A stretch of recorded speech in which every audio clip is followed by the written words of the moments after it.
Okay, welcome everybody to the Dakshinamurti Stotram second class.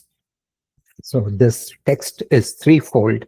Number one, it is the essence of Vedanta. It is like a PhD level introductory text to Vedanta. So it's called a Prakarana Grantha, and everything is condensed in just 8 verses. So it's called a Dakshinamurti Shatkam, and then there are 2 verses added to for Palashruti, glorify the benefits of chanting Dakshinamurti Stotram. That makes it 10 verses. And then there are 6 Dhyana shlokas, that is to set your mind in a state where you're able to appreciate the text. Okay, so yeah, so that is 6 Dhyana shlokas and 10 main shlokas. And number 2, it is a beautiful hymn in the majestic Shardula Vikritatam, the gait of a tiger. That is the meter in which it is composed. And the third thing is, it is a beautiful symbolism. It symbolizes the Nirguna Brahman, that is you as Dakshinamurti. And the various aspects of Dakshinamurti have a deep significance. We saw that in the first shloka.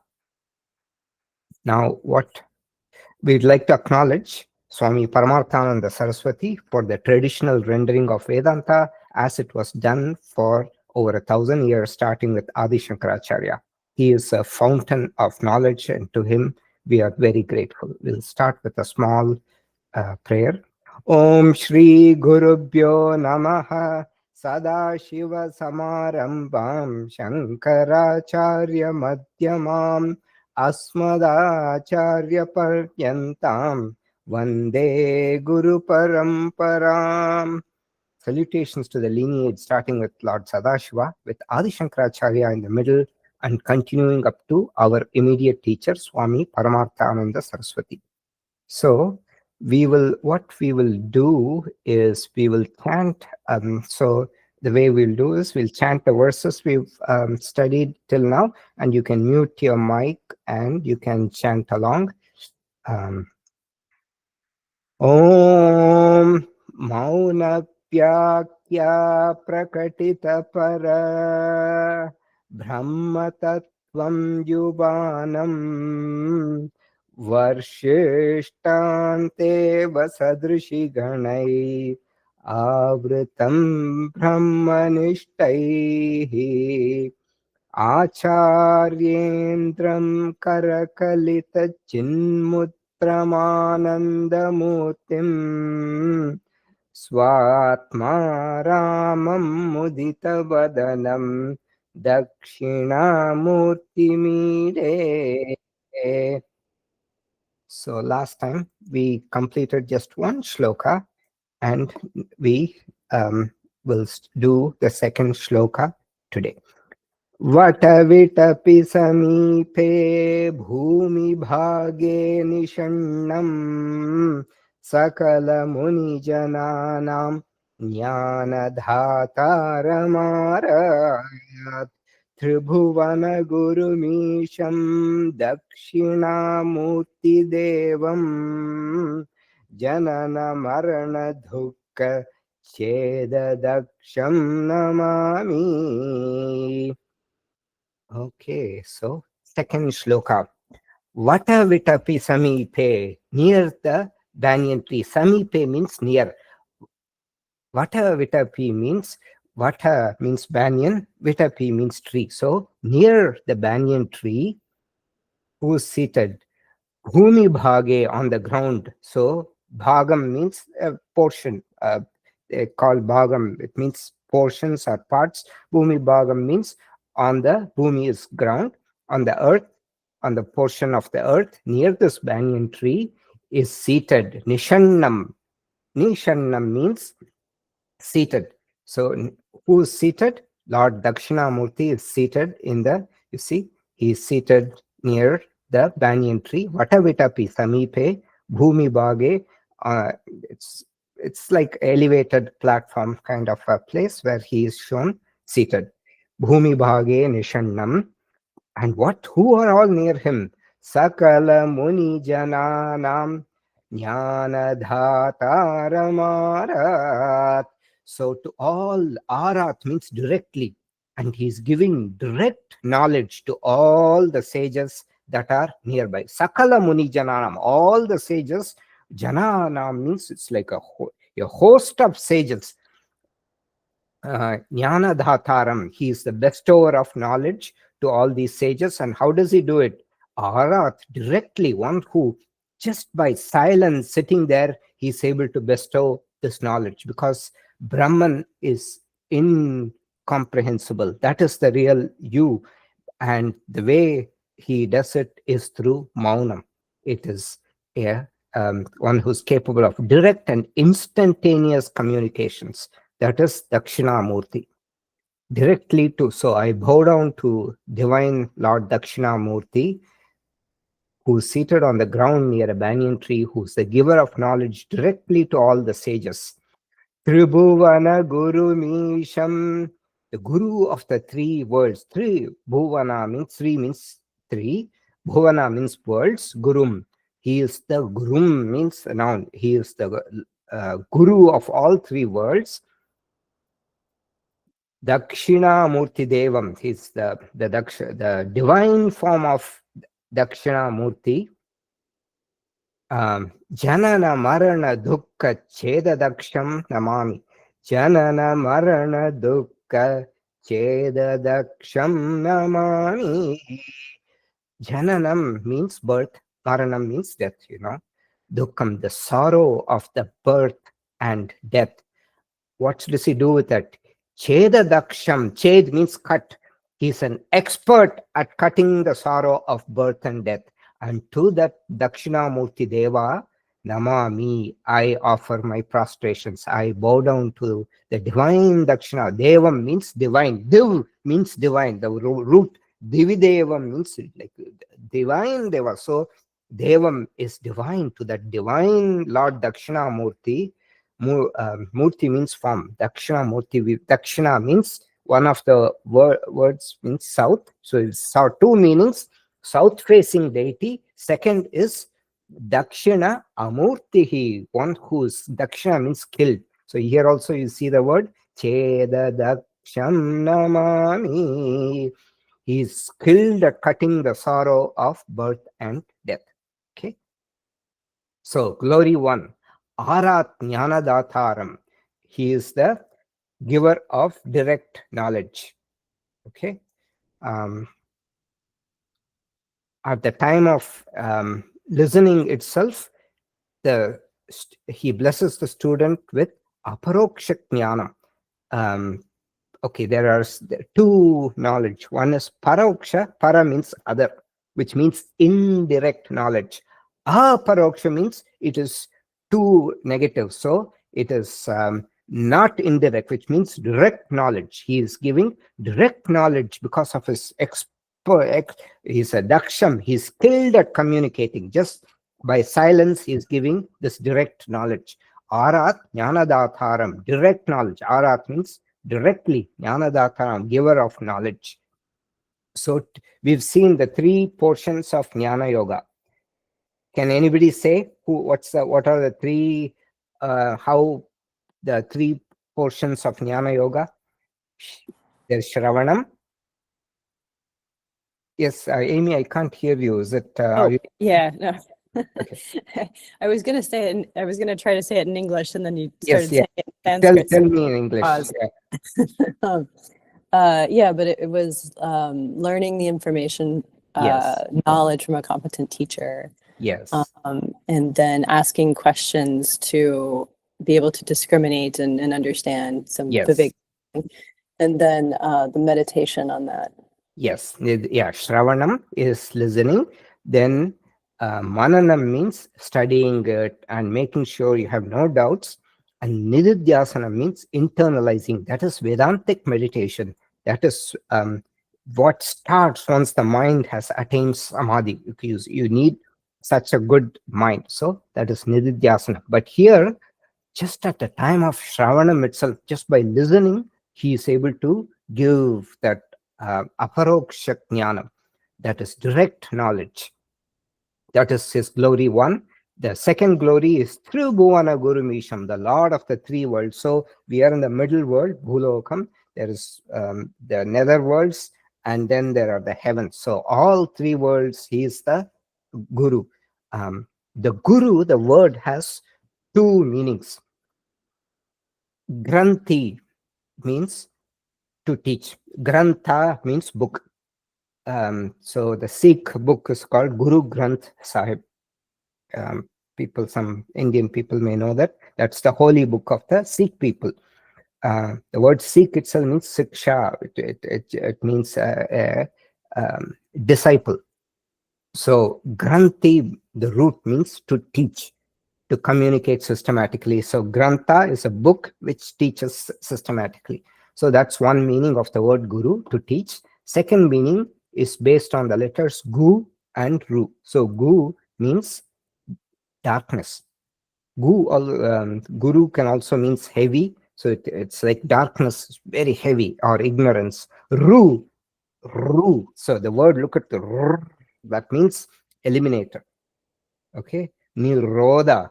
Yoga chitta vritti nirodha. So that is elimination, complete destruction of the internal darkness. One who is able to remove the ignorance or the internal darkness is called a guru.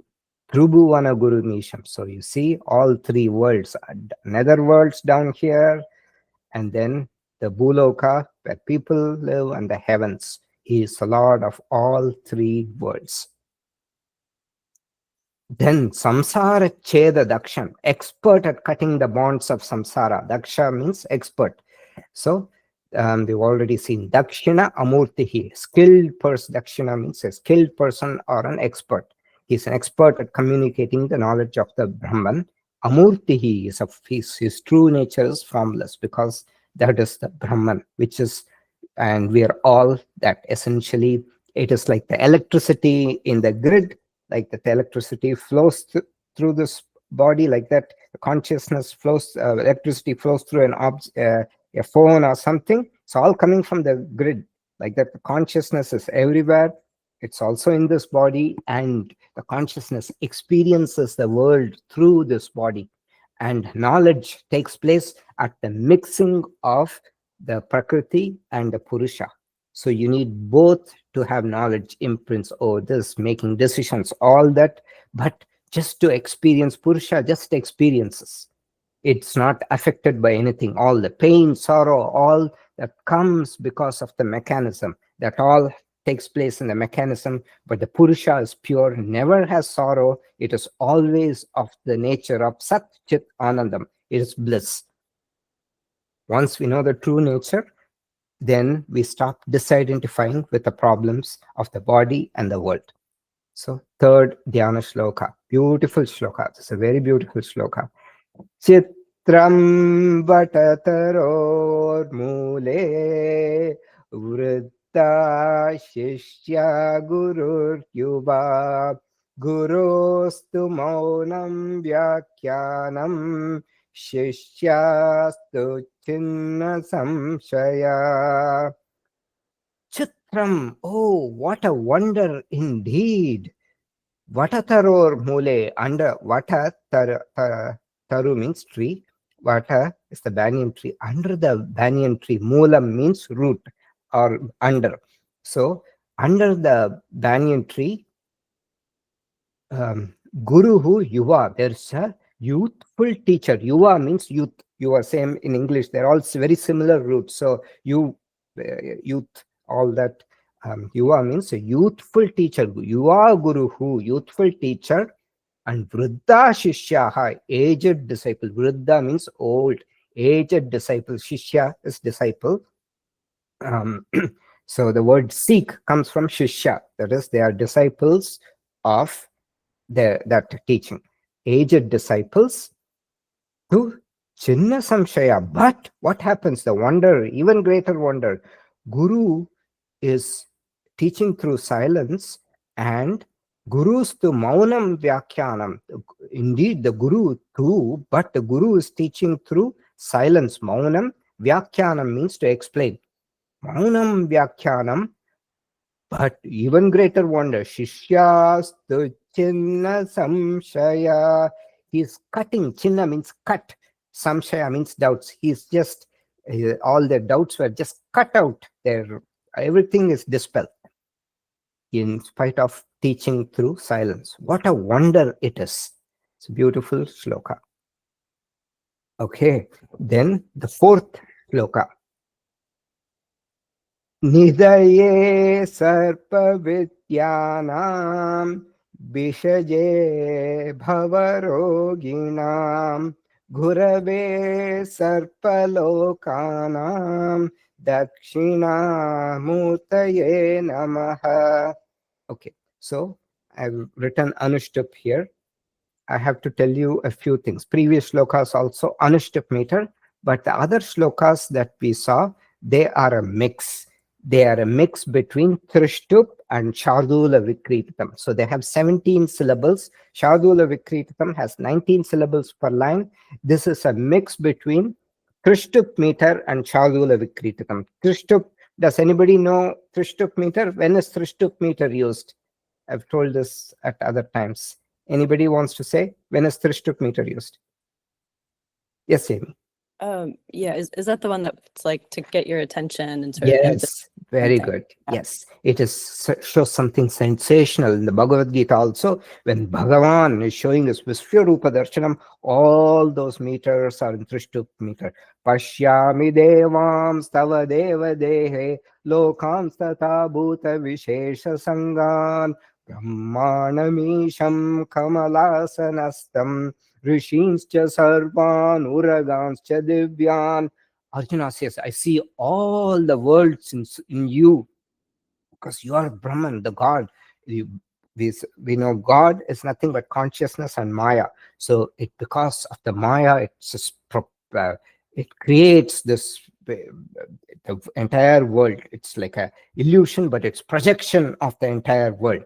So I see I see Brahma, I see all kinds of gods. Brahmanamisham kamalasanastam. I see him seated in the lotus. Rishinscha sarvan uraganscha dirvyan. I see divine serpents, all that. So this meter is a blend between the Shardula Vikrititam and the Trishtup meter. But from the third and fourth shloka, it's all Anushtup. Anushtup is 8888. Chitram va ta ta ror mu le. So 8. Vridha vridha shishya gurur yuva. 8. So like that, 8888, 32 syllables. Now, Nidhaye sarpa vidyanam bishaje bhavaroginam ghurave sarpalokanam dakshina murtaye namaha. Nidhaye sarva vidyanam, to the treasure. Nidhaye means to the treasure trove, the repository. Nidhi means treasure. Nidaye, or like a treasure house. Nidaye means to that. Nidaye means to that treasure trove of Sarva Vidyanam, the repository of all forms of knowledge, treasure trove of all forms of knowledge. So Bhagavan, so Dakshinamurti is the treasure trove of all forms of knowledge. Bishajhe Bhavaroginam. Bishajhe, to that physician, Bishajaha, physician or healer, Bhavaroginam. The Bhavam means existence, Rogi means the disease of existence. Bhavaroginam, to the physician for those afflicted with the disease of worldly existence. So the entire worldly existence is also, it comes with a lot of sorrows. And to relieve this, we seek refuge in Dakshinamurti, the physician of the disease of worldly existence. Gurave Sarva Lokanam. We already saw that the Guru of all the worlds. Dakshinamurtaye Namaha. To that Dakshinamurti, who's a treasure trove, who's the healer, to the Guru, I bow, I salutations. Namaha means I salute. Bow. Okay. All right. Om Nama Pranapataya Shuddha Jnanaikamurtaye Nirmalaya Prashantaya Dakshinamurtaye Namaha. This is actually a very important shloka. Om. That Om is called Pranavaha, which means it is the primordial sound. Pranava is the primordial sound. Om, Nama, I bow down to Dakshinamurti. Pranava Artham, who is the meaning of the sacred primordial sound. So there is a Upanishad called the Mandukya Upanishad. So apparently, it doesn't come in the Ramayana, but there is this popular story between a dialogue between Rama and Hanuman. So Hanuman asks Rama, so if I were to read one Upanishad, which Upanishad should I read? Then Rama tells him, read Mandukya Upanishad. It talks about the word Om, the significance. It has a deep significance. We'll see some of that. And it is one of the shortest Upanishads, just 12 verses, signifying something so potent. And in fact, Shankaracharya's teacher's teacher has written exposition, very, very, very famous exposition called Mandukya Karika, consisting of 226 karikas. They're all in Anushtup, beautiful meters, and it explains the deep symbolism. And this is very popular with scientists, Mandukya Karika, because it talks about the theory of non-causation. All this universe, it goes logically explains creation. So that is the Om. Om is the condensation of that Brahman. So when you chant the word Om, it also stimulates the vagus nerve. It's a very powerful word. It's a primordial syllable. Om Namaha. I bow down to Dakshinamurti, who is Pranava Artham, means meaning. He is the meaning of the sacred primordial sound.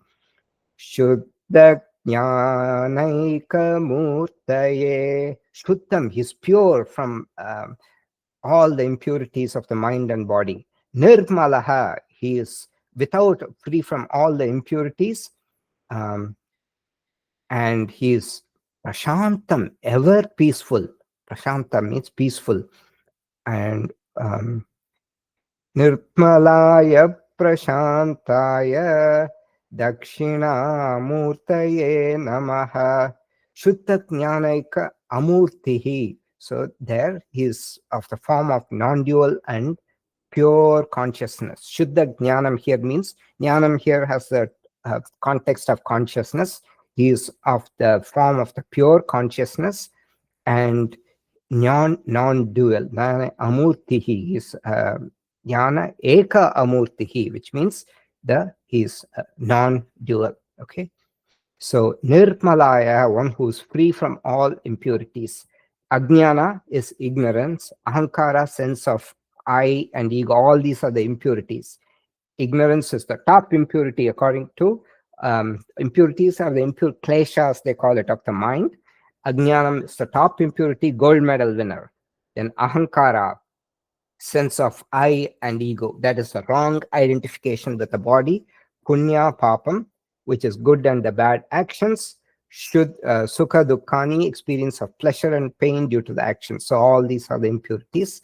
And the meaning of the word Om. Let's see. Pranavaha, primordial sound, that which pervades life. Pranava is equal to Om is equal to Dakshinamurti. In both the Saguna Swarupam, as this person with 4 hands, sitting peacefully, teaching through silence, as well as Nirguna Swarupam as Brahman. Pranava consists of, this is very important. So this is what is told in the Mandukya Upanishad. Pranava consists of 2 parts. Initially, there's nothing. Then Om. So there is sound and then there's silence. So initially the silence is called amatraha. There is silence. There's no other. It is just silence. That represents Nirguna Ishvara. That is, before this creation, everything, there was just Brahman. And then the creation was like a projection due to Maya. Maya, we've seen in Atmabodha, Maya is like, it's like light and darkness. Brahman, so when you talk of light, yes, naturally you talk of, oh, when light is not there, it's darkness. So Maya is dependent on Brahman for its existence, but it has its own function. It's a very unique entity. It's like throbbing. It's dependent on Brahman, because when you talk of light, there's also darkness. But it function wise, it works independently, and it works with Brahman to cause the projection. It has its own pulsations going on. And this Ishvara is nothing but this Brahman and Maya, and Ishvara wields the Maya to do these actions. It's just a cycle of like pulsate, universe pulsates from non-existence, it exists, then it goes. And what is Maya only follows one rule, that is the rule of karma. That you can't break. The law of physics or karma, whatever you call it, like an apple falling down, for sure, anything under gravity comes down. Like that, karma is always valid. Okay, so Nirguna Ishvara, silence, that portion is Amatra. It represents Nirguna Ishvara, and the middle sound Om represents Saguna Ishvara. Then after that, the silence represents Nirguna Ishvara. So it is like unmanifested, manifest, and again unmanifest. Okay. Sound part represents Avastatrayam, or the three states: waking, dream, and the deep sleep. So represents the waking states, Jagrat Avastha. That is the gross physical, three bodies are active, with the state representing the gross body.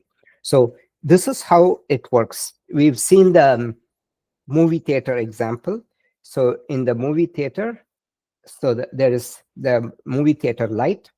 It's reflecting on the screen, and then it's like then goes and reflects on the people's retina, all that. That's what's happening, right? So like that, there is this consciousness which reflects on the subtle body, that is the mind. Then from the mind, it reflects on the senses, which is also part of the subtle body, and from the senses to the physical body. So the physical body comes alive by successive reflections. So the waking state in here, all three, it's a reflection of the consciousness on all these three bodies, culminating with the gross body finally. So mind, so then the senses, and the gross body. So I've left out the causal body, so it's initially in the causal body, and then the subtle body and the gross body. Then so Om is consists of three syllables. In Sandhi rules, when you combine A, U, it becomes Om.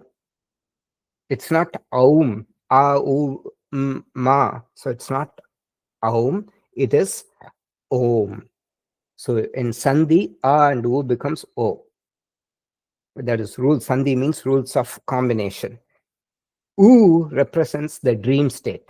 That is the Swapna Avastha. That is the subtle mental state. Only the subtle and the causal bodies are active and represents this state. Okay.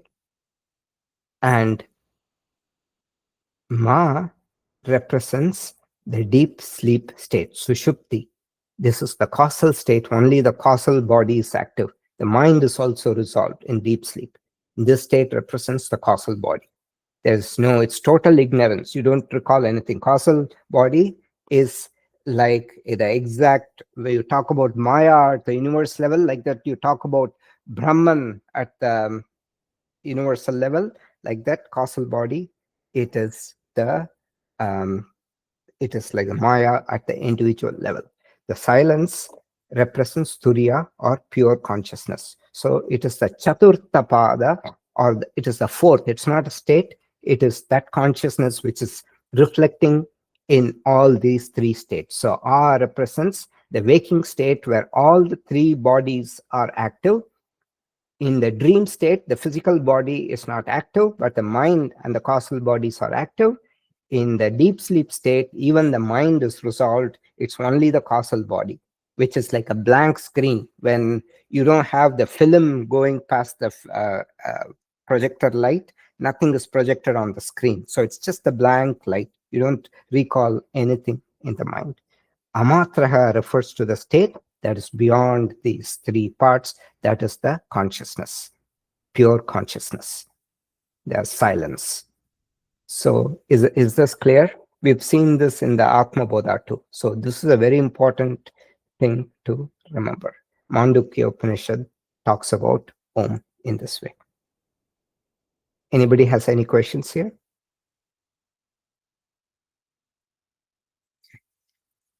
Now, the classification based on experience at the micro and the macro cosmic levels.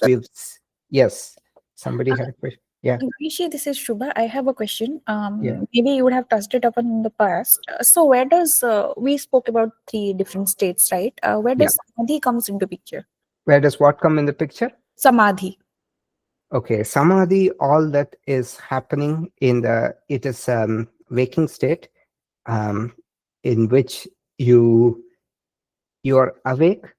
It's not a dream state. It is a waking state in which you have kind of, the mind is with very little thoughts. There are no vrittis. You're just in that state.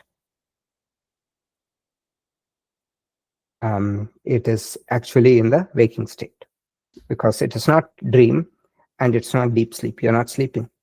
You are aware. You are just aware of what's happening.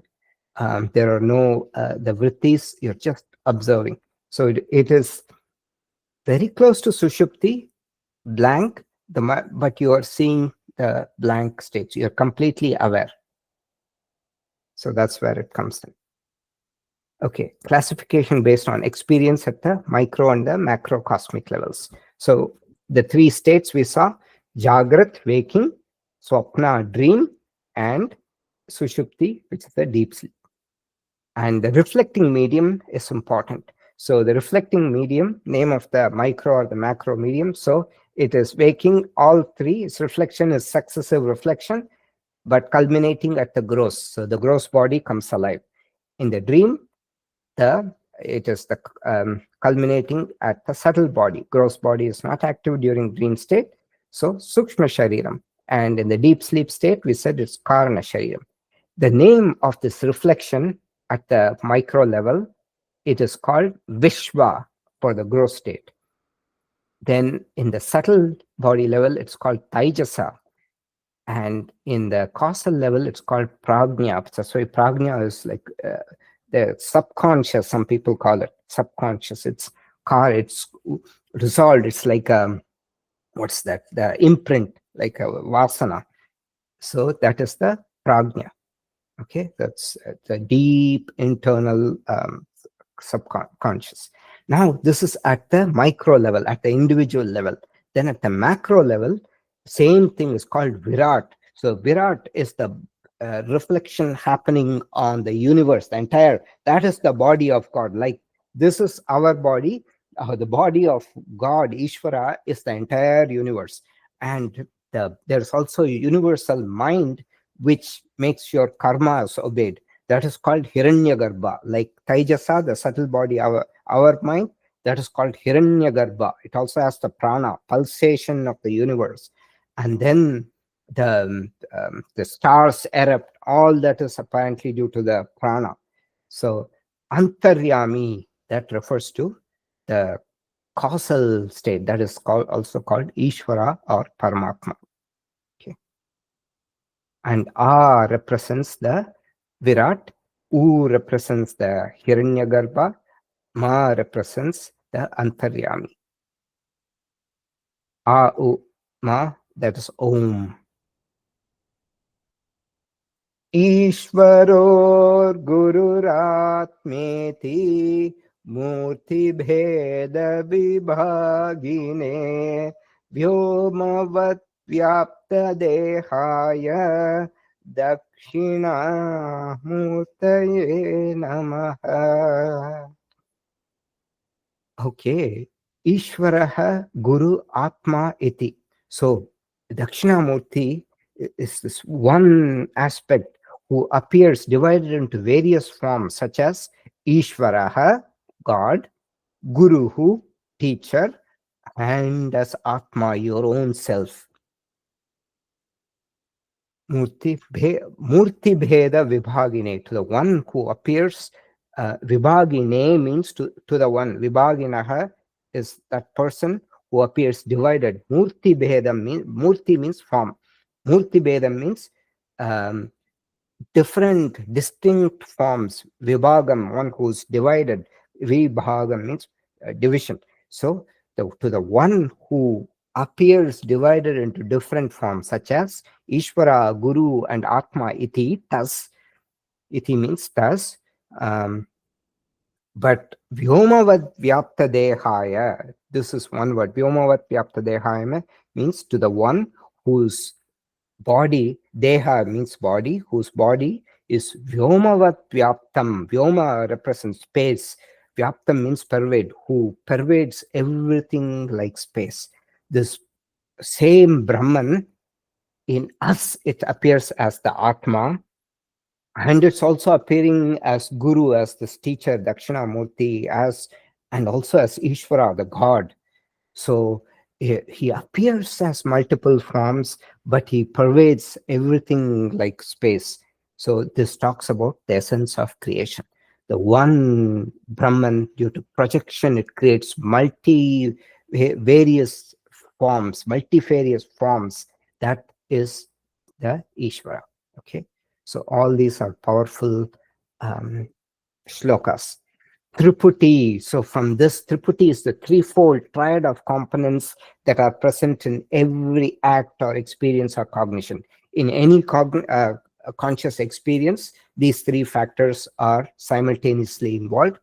The knower, Pramata, is the individual seeker, Jiva. So this represent the Ishvara, Guru, Atma.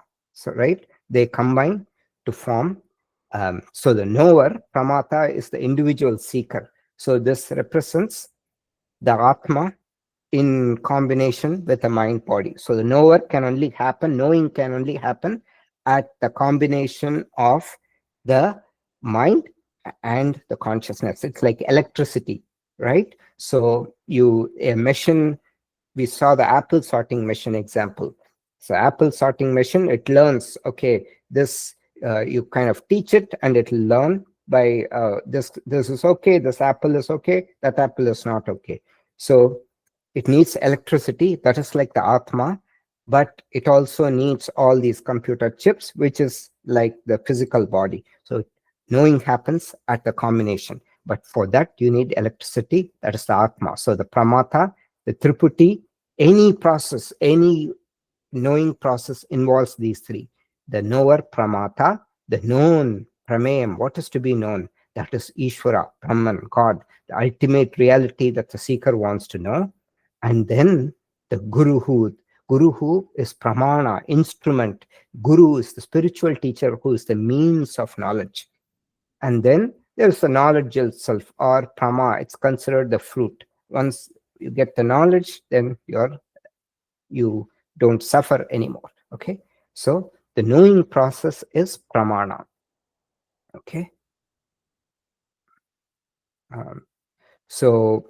One analogy is seeing, when you see a tree, for example, the knower is you, the observer, the known is the tree, the knowing is the act of seeing. So you are not the body, so you're the seer. Then the act of seeing is through the instrument, which is the eyes here. Okay, so that is the pramana, which is the instrument. So the significance of Triputi is fundamental to our understanding the nature of our everyday reality. The very experience of the world is structured as this triad: Pramata, Prameya, and Pramana. And this the experience is structured as a triad of separate subject perceiving a separate object. But the ultimate goal in Advaita Vedanta is to realize a state of non-duality where this entire triad collapses. So in the state of realization, the distinction between the knower, known, and the knowing dissolves. This is the one undivided consciousness that then that remains. So we saw all that in the Atma Bodha. Okay, now we enter the main text by Adi Shankaracharya. Shankara means Sham. Kara means doer, one who does. Sham means auspicious. So the auspiciousness or welfare. So the one who spreads welfare and auspiciousness everywhere is Shankara. In these 10 verses, Shankaracharya condenses the entire Upanishadic literature, the capsule version of all the Upanishads. It is presented more for remembering the Upanishad teaching after learning the Upanishads. In our case, we are studying it before studying all the Upanishads, because if we wait until the study of the main Upanishads, then it'll take us many lifetimes. So it has a Stotram value. It has a teaching value, and the content is knowledge of the self, Atma Jnanam. All right. Now the verses 1 to 3 encapsulate the Mahavakyam. Mahavakyam, does anybody remember Mahavakyam? Anyone wants to say? Great saying. Yes, it's a great equation. Vakyam means it's a saying. Here it means a great equation. What is the equation? Jivatma Paramatma Swarupa Aikyam. The oneness between what we call the Paramatma or God and you, the Jiva, the individual. Like ocean and the wave, what is the same thing there? It's just water. Like that, the consciousness is the same between Jiva and Paramatma. Jiva and the Paramatma. Example is Tattvamasi. So, and that is one. That thou art. Tat is that. Tvam is you, thou. Asi are. So, this is a Mahavakyam. And the shlokas here are in this, as I already told you, Shardula Vikrititam with 19 syllables per line, and it has a specific rhythmic pattern of light and heavy syllables and a distinct pause, yati, after that 12th syllable. And there are many Mahavakyams. There's a sample, so hundreds of Mahavakyams. The sample is used from each Veda. The Rig Veda, it is Prajnanam Brahma. The Upanishads is Aitreya Upanishad, meaning Prajnanam. That means consciousness is Brahman. In the Yajurveda, the Mahavakyam is Aham Brahmasmi. That's the famous one, which we know. And the Upanishad is Brihadaranyaka Upanishad, which means I am Brahman. Then in the Sama Veda, the sample one that is used is Tattvamasi, which we also know about. It is from the Chandogya Upanishad, and the meaning is that thou art, you are that. And in the Atharva Veda, it is Mahavakyam is I am Atma Brahma. This self is Brahman. And the Upanishad is Mandukya Upanishad. Okay. So first shloka, it is the Visa Tattvam Asi. Now it describes the nature of you, the individual, or Tvam Pada Vichara, investigating the nature of you, the individual, or Atma Anatma Sambandha. So we think we are the body, but the body is Anatma and you are the Atma. So the relation between Atma and Anatma, or another way to put it, it's a nature of investigation into the nature of you as the individual. Vishvam Darpana Drishyamana Nagari Tulyam Nijantarkatam Pashyanyatmani Mayaya Bahirivot Bhutam Yata Nitraya Yak Sakshat Kurute Prabodha Samaye Swatmanamevatvayam Tasmai Shri Guru Murtaye Namayidam Shri Dakshina Murtaye. So it's a beautiful shloka which says, so there's so much content packed here.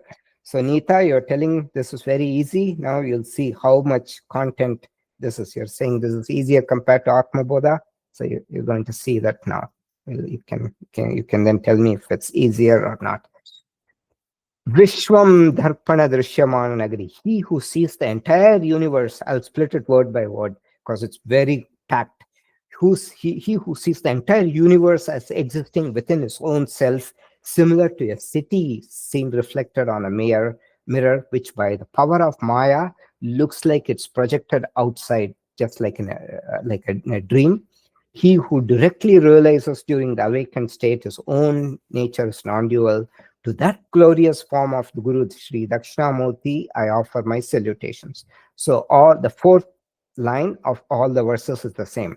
Tasmai Shri Guru Murtaye Namaidam Shri Dakshinamurtaye. To that glorious form of the Guru Sri Dakshinamurti, I offer my salutations to that Dakshinamurti. That's what it means. Okay.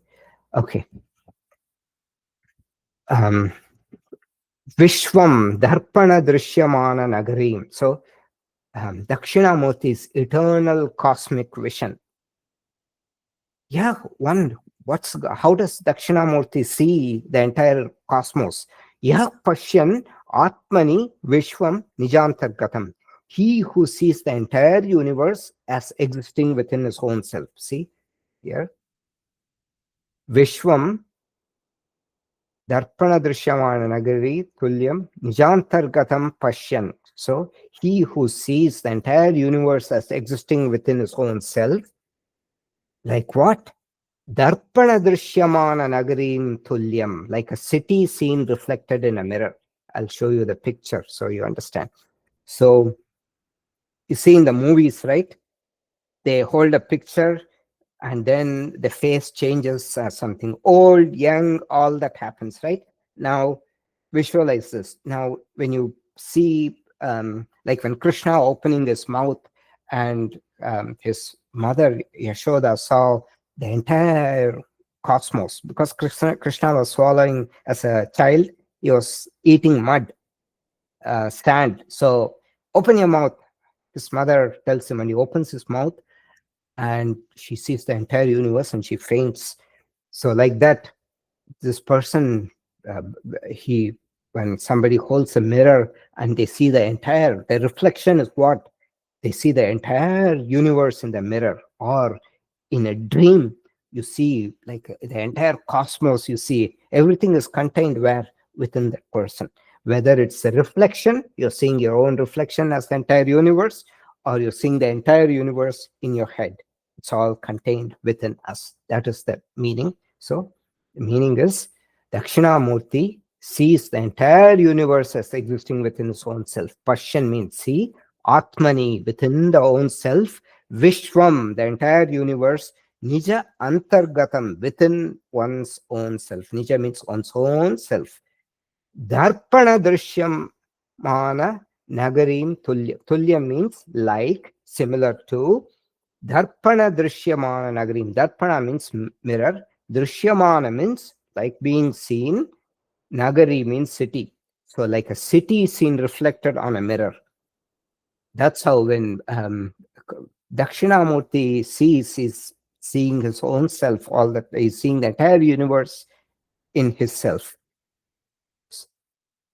Mayaya Bahirivodbhutam. Mayaya, which by the power of Mayaya, Bahi Iva Udputam. Udputam means manifested, which by the power of Maya looks like it is projected outside. So in your dream also, what do you see? You are a part and you see the all kinds of universe, or the entire, all kinds of things. So you have a dream universe, right? Which by Maya, it seems like it's projected outside. You are part of that dream. And what Shankaracharya is saying is, even in the waking state, all this is like Maya. Okay, it's projection, which by the power of Maya, illusion, Maya Udbhutam. Udbhutam means manifested. It's like projected outside by the power of Maya. Maya, Bahi means externally projected. Both the dream and the city examples are both like that. So that is how when Dakshinamurti sees, he sees the entire universe within himself. Like the examples given are like we seeing a dream universe in our dream, or hypothetically like a person holding a mirror and sees the entire universe in the mirror as their reflection. Yak sakshat kurute prabodha samaye swatmanameva tvayam. Yak sakshat kurute prabodha samaye swatmanameva tvayam. He who directly realizes sakshat kurute prabodha samaye during the waking state, swatmanameva tvayam. Its own nature is non-dual. The realization of the non-dual self is presented as an awakening from the ordinary waking state. Ex sakshat kurute directly realizes prabodha samaye means at the time of awakening. What's the awakening time? When this illusion collapses. During this waking state also, we are living, oh, I am different, I am a part of this.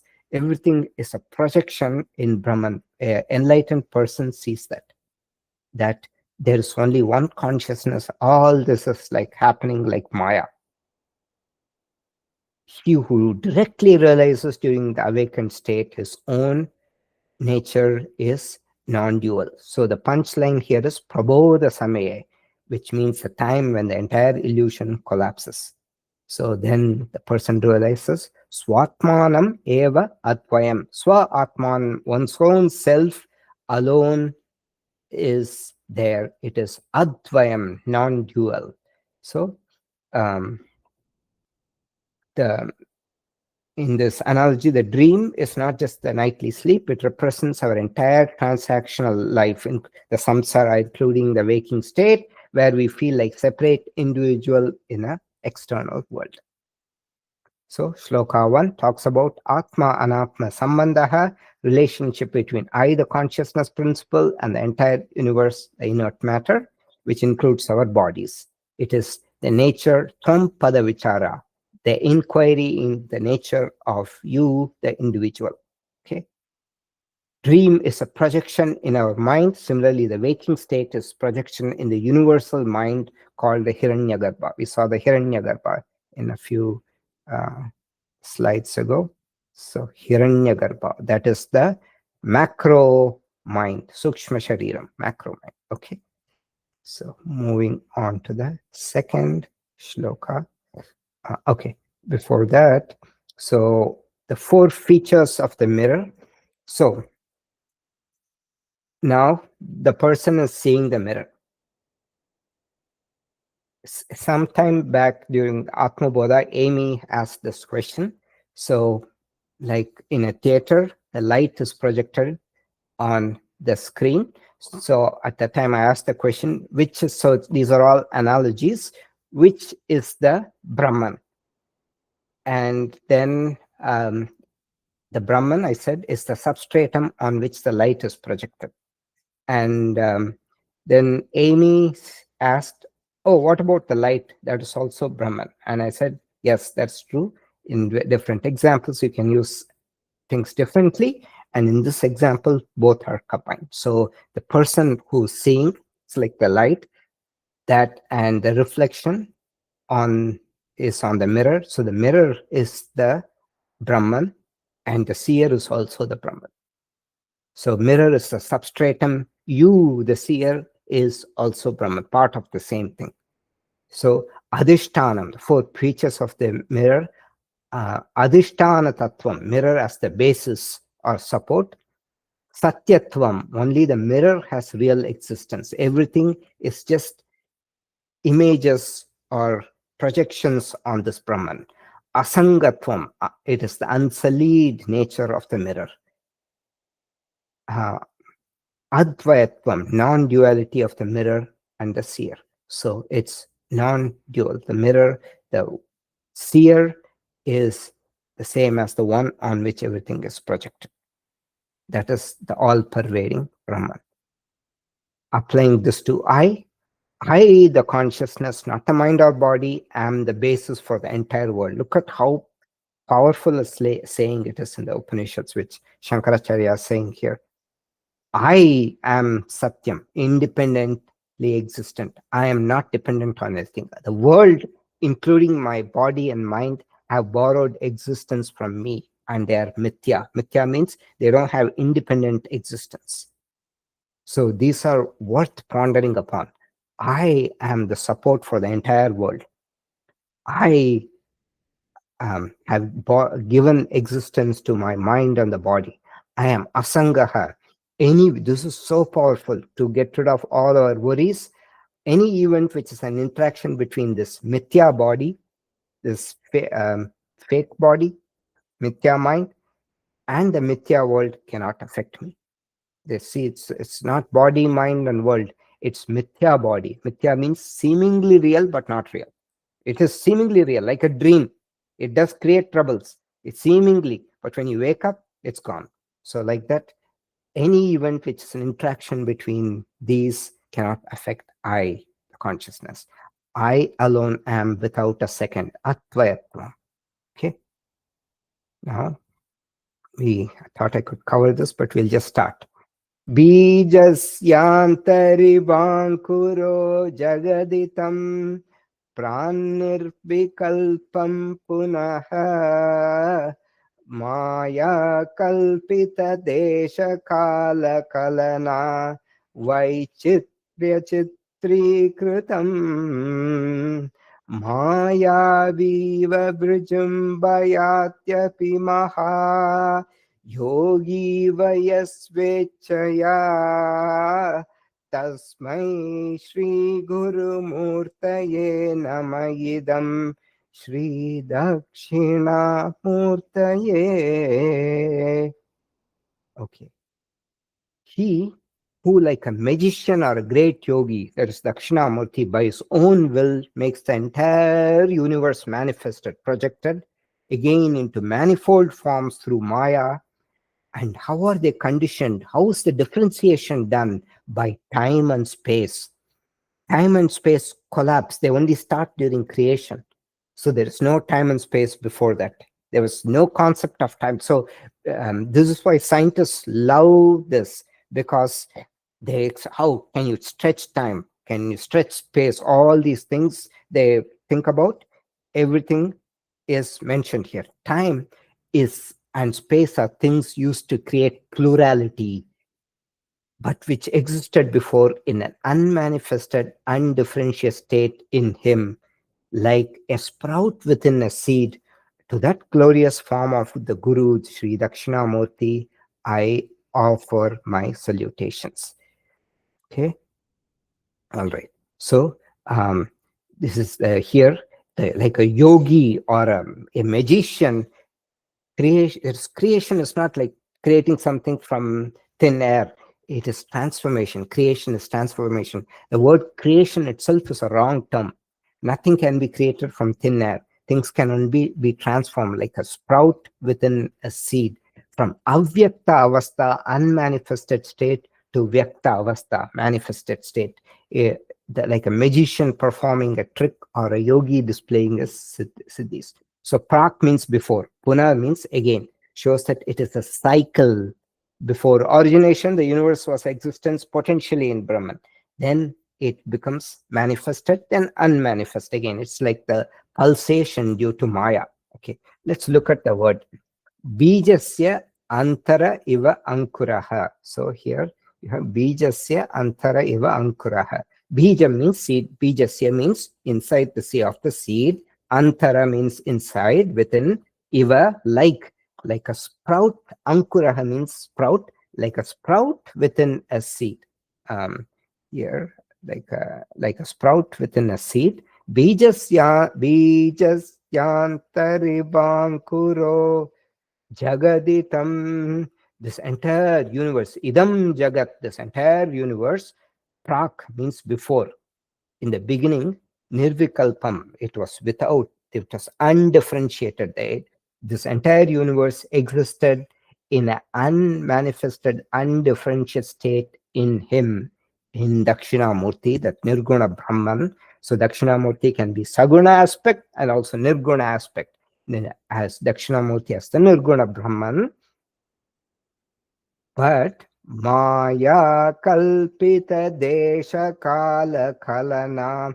How is the distinction created by through Maya, and how is that, like you put these barriers to say this is one room, that is another room, but it's one space, right? It makes it look, the space now looks like a home. You put a outside wall, it becomes your home. You create a distinction, and then you put smaller walls inside and it becomes rooms, all that, like that.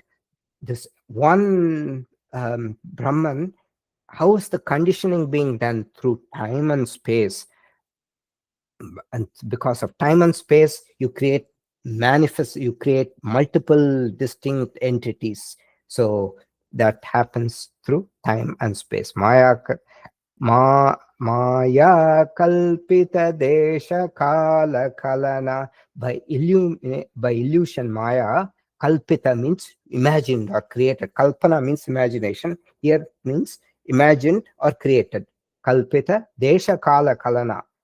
Space-time division. Kalana means division. Vaichitya chitri kritam. Vaichitya chitri kritam means diversity. Chitrikritam means, chitram means like painting. It has a beautiful word, chitrikritam, like it's painted with various forms. What kind of forms? Vaichitriya, variety. It's like as though by using time and space as divisions, multiple things are painted. Maya viva vrijambayatyapi maha. Like a magician, Maya viva vrijambayati, magician projects, manifests, or like a great Mahayogi eva swechaya, by their own will. So this entire, like a magician or a yogi performs the siddhis, these Dakshinamurti is creating this entire universe. So that is the meaning of this shloka. So we will look at some of the details in the next class.